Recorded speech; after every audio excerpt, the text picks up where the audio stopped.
The devices are in their factory default state. Address 001 is preset, and pairing is enabled on the field device. The field device, left, will attempt to pair with the gateway, right, when the gateway is in pairing mode. First, set the desired address.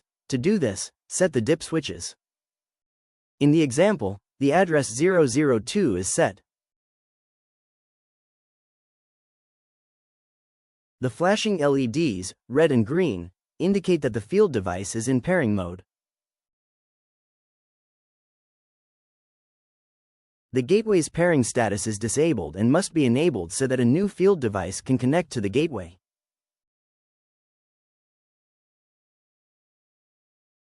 To do this, set DIP switch 1 to on.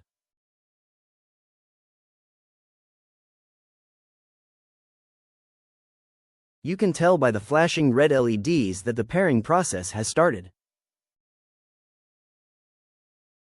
It takes about 2 minutes for the devices to connect. If you have a device with a display, you can also see the status on the display. For devices without a display, check the current pairing status using the LEDs. About 2 minutes later, the LED status of the field device has changed to green-red. The gateway displays a red-green light, indicating that the field device is connected to the gateway. The message, "Connected," appears on the field device's display, alternating with the preferred address 002 set earlier.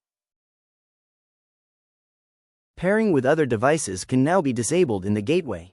Using the DIP switch, set DIP switch 1 back to off. The gateway will restart. All devices are reconnected to the gateway via a secure connection.